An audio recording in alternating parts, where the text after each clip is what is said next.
Guys, magandang umaga sa inyo at welcome back again sa ating panibagong spearfishing adventure. Nandito kami ngayon guys sa Barangay Baldok. At today, hindi muna kami dadayo dun sa gitnang ng bahura dun sa Maturin. At dito muna tayo sa gilid kasi nga busy pa yung mga tao dito kasi nga ngayon? Magdi-desperas ba? Desperas ngayon? Desperas kaya pala kasi wala tayong maging boatman. Kaya dadayo tayo sa Marambong at subukan natin doon. Shoutout kay Christian Nyola dyan sa Marambong. Ayan.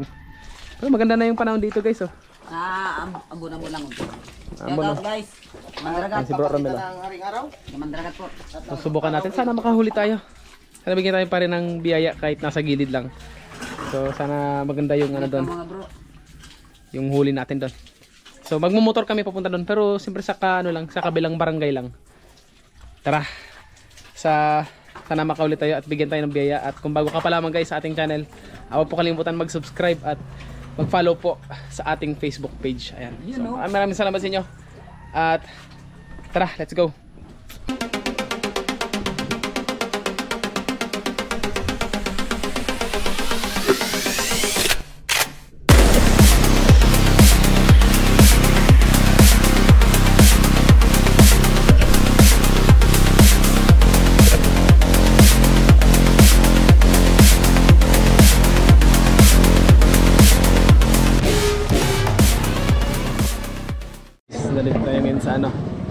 So inaantay na lang natin si Master Hernan kasi nagbibihis pa.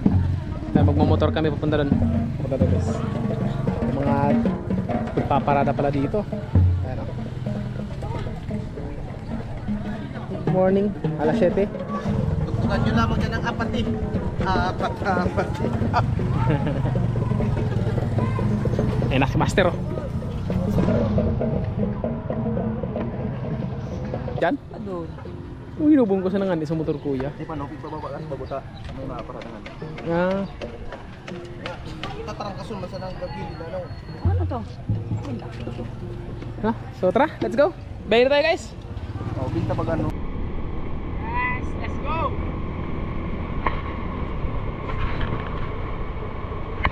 Binta ng tandito guys.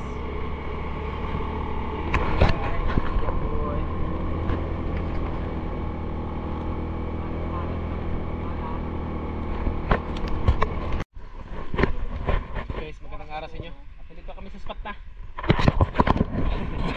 Papasok kami dito guys. Kasi wala yung tropa natin si Christian. Kaya pumunta na lang kami dito. Dito kasi guys yung mas madaling access papunta doon sa spot na pupunta natin. Tara, dito. Medyo hayo talagang nilangoy dito. Pero sige, try natin. Tara.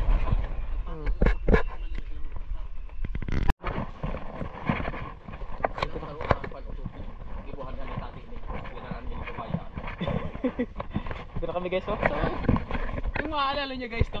So siguro 4 years 4 na taon tapos bago tayo nakabalik dito no. So makikita nyo guys sa mga old post natin yung video natin dito. Ayan oh. Yung daan dito.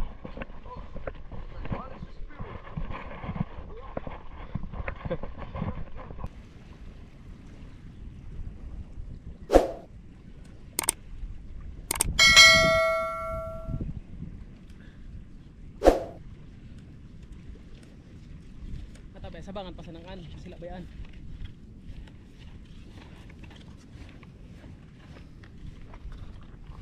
Dito na kami sa spot sa spot at dito kami last nag-dive yung last mga dive namin ni Master.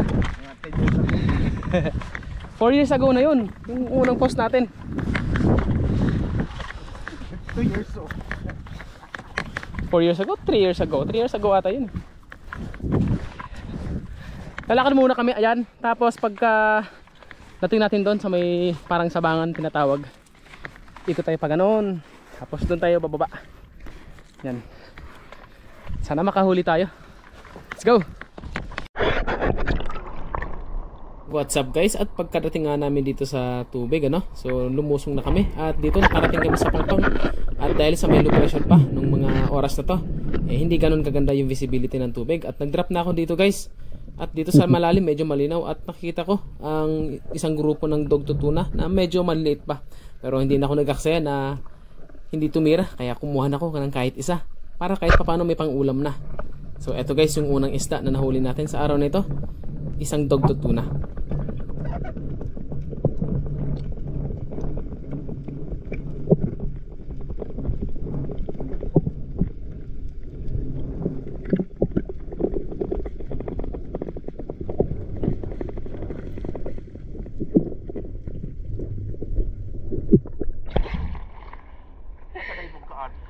Juvenile dugtot.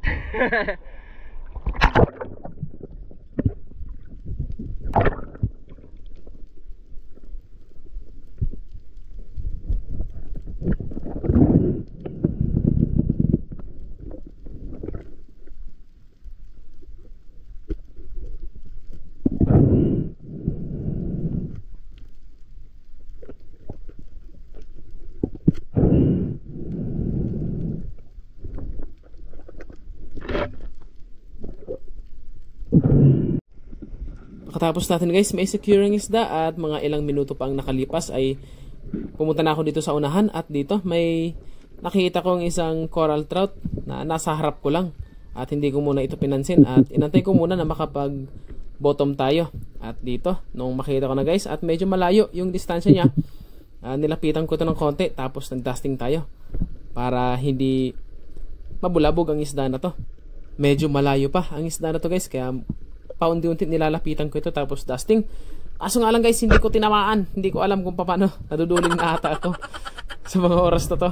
Napapaba yung tutok na to at ito nga, napatigil pa ako ng ilang segundo. At pinag-isipan ko anong nangyari, pero ganun talaga, hindi mawawala sa pamamana ang supply. So bawi tayo sa next dive.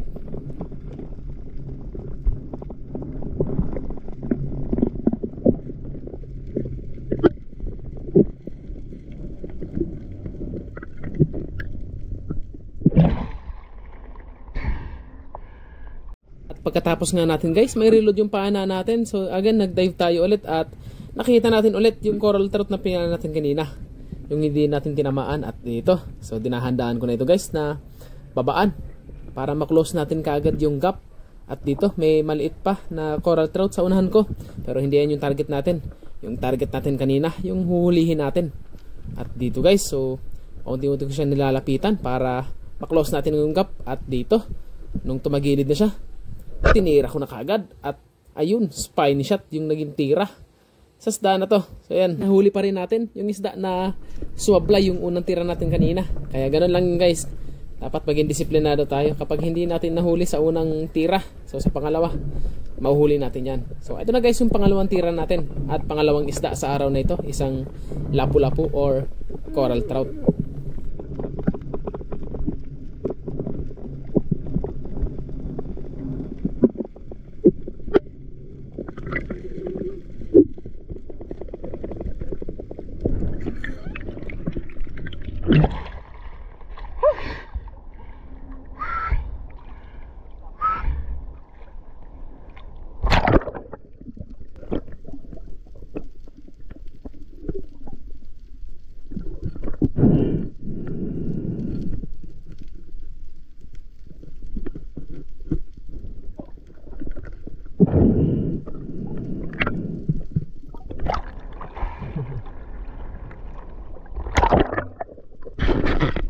Dito guys, nagsagawa ulit ako ng panibagong pagsisid at dito sa may malaking crack na to, may isang blue spine unicorn na good size, pero hindi ko muna to guys nilapitan at tinarget. At dito may nakita kong isang grupo ng big nose unicorn, kaya inantay ko muna yung mga ilang minuto na baka lumapit yung mga malalaking big nose unicorn na to. Kaso nga lang guys, may kailapan, kaya hindi ako nakapag-target at hindi ko rin natira yung blue spine unicorn dito.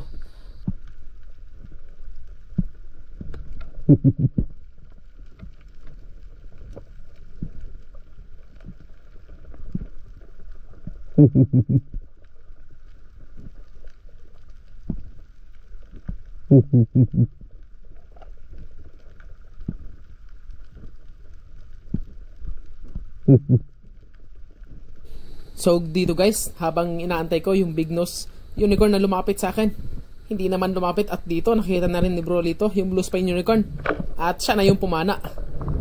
Kaso nga lang guys, nung napana ni Brolito yung blue spine unicorn na to, nung pagkarating niya sa surface, nakawala rin ito. Hindi ko alam bakit nakawala yung blue spine unicorn. Nasa kamay niya na siguro, tapos biglang pumalag, nakawala yata. Parang minamalas ata yung tropa natin ngayong araw. Gawa nang hindi pa kami nakakapag-dive, sabi niya. Marami nang nag-order na isda sa kanya. Parang medyo minamalas yata ang tropa natin. Pero ganun talaga, natural lang yun guys. Paminsan-minsan nangyayari yun sa atin. At balik tayo dito, nag-drop ulit tayo guys. At ilang oras na kaming naglalangoy, naglilibot sa bahurang ito. Wala pa rin kami makita ng pelagic at mga good size na isda. At dito guys, may nakita kong isang grupo ng surgeon fish. Kaya di na ako nagsayang ng oras na hindi tirahin ang isda na to, kasi medyo malaki na rin ang surgeon fish. At dito guys, pinihit ko kagad yung pana para maitutok sa isda na to at paunti-unti ma-close natin yung gap. Dahil sa may kailapan guys ang mga isda na to, napakatagal lumapit ng mga isda dito sa bahura na to. Kaya inantay ko muna ng mga ilang minuto at nag-fish call ako at ginawa ng ibang technique para naman kahit papaano ma-curious ang isda na to. At nung medyo lumapit na at medyo na-close na natin guys yung gap, hindi ko na to guys pinatagal at tiniro ko na kahit malayo pa. Dahil sa inverted naman yung SG natin, kayang-kayang abutin guys ng ating pana ganitong mga distansya.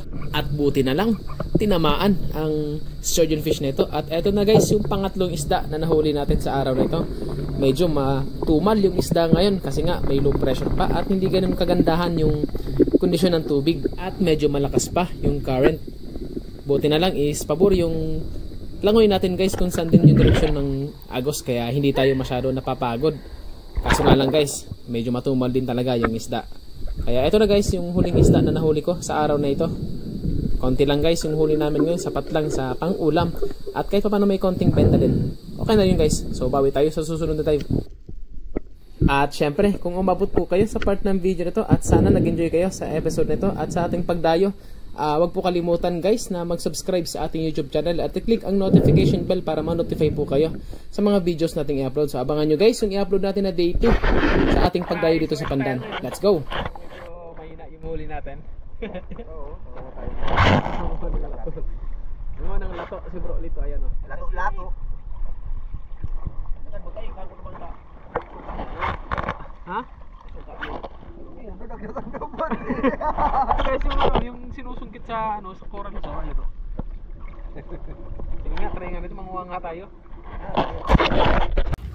Ano masupang? What's up guys, nalaupat na yung GoPro natin, pero ito yung huli natin ngayon. Ay, nako. Hoy. Be quiet. Yan. Kasi ito lang ito. Yan lang. Konti lang. Tapos nanguha kami ng lato. Kasi mamaya. Ayun. So, ito konti lang guys kasi medyo pangit din yung kondisyon ng dagat, oh. Medyo maalon. Tapos medyo malabo din yung ibabaw. Kaya ilalim malabo. Next time, bawi next time bukas. Pag nakatubig lang ako. Baka bukas hindi pa tayo makapagdayo dun sa ano. Dun, yun, yung maturin. Yan, hindi pa tayo makakapunta dyan. So, siguro sa mga susunod na araw kasi maganda dyan guys, sayang. Pero sa susunod na araw, magdadayo tayo dyan. So, bukas siguro sa tapat lang kami ng baldok, ano. Yan. Sige, let's go. Bawi tayo tomorrow.